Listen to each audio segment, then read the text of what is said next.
बाजोड़ जिला के खार में JUIJ वर्कर्स कन्वेंशन में धमाको 3 ॼणा मारिजी विया। एक कैमरामैन समेत 2 ॼणा ज़ख़्मी अस्पताल मुंतक़िल। केतिरनि ज़ख़्मियुनि जी हालत ॻणती जोगी ॿुधाई पई वञे। फ़ौतियुनि जो अंग वधण जो ख़दशो। पुलिस ऐं क़ानून लागू कंदड़ इदारनि इलाइक़े खे घेरे में आणे छॾियो। सर्च ऑपरेशन शुरू।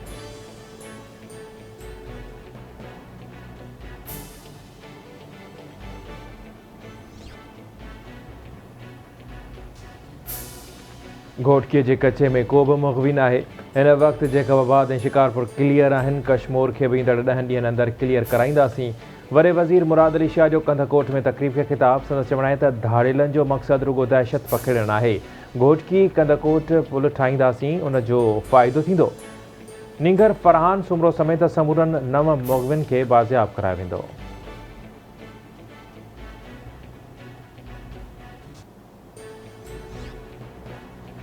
माज़ीअ में मुल्क सां ज़ुल्म ऐं सियाती सबब असां तरक्की न करे सघियासीं। अवामी भलाई जे मंसूबनि में रंडक विझण जो ज़िम्मेवार केरु आहे?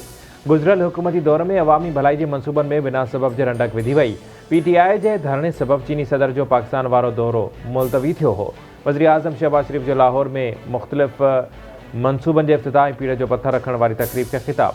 वज़ीर आज़म गवर्नर हाउस में 1263 मेगावाट प्लांट जो इफ़्तिताह ऐं मेट्रो बस सर्विस जे वाद वारे मंसूबे समेत सिहत जे शोबे जे 3 मंसूबनि जे पीड़ जो पत्थर रखियो। संदसि चवण आहे त लाहौर मेडिकल सिटी मंसूबो 50 अरब रुपयनि जी लागत सां मुकमिल थींदो।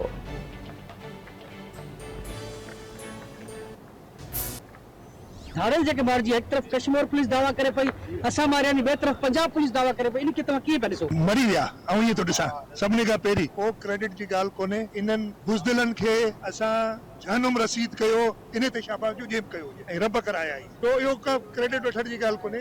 असांजे ख़िते में सिंध, पंजाब, बलूचिस्तान में इहे इशूज़ आहिनि। अॼु खां 10-15-20 साल पहिरीं ॻाल्हि हुई, उन खां बहितरी थी आहे।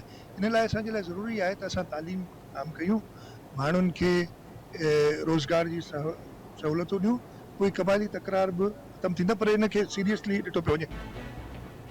बुज़दिल धाड़ेलनि खे जहनम भेड़ो कयो वियो। क्रेडिट खणण जी ॻाल्हि नाहे। इहो को जंहिं बि कमु कयो आहे उनखे शाबाश ॾियणु घुरिजे। सिंध, बलूचिस्तान ऐं पंजाब में क़बीलाई तकरार वॾो मसइलो आहे। क़बीलाई तकरारनि जे ख़ात्मे लाइ ज़रूरी आहे त तालीम खे आम करियूं ऐं रोज़गार जी सहूलियत फ़राहम करियूं। सिंध जे वॾे वज़ीर मुराद अली शाह जी रावती जे कचे वारे इलाइक़े में मीडिया सां ॻाल्हि ॿोल्हि।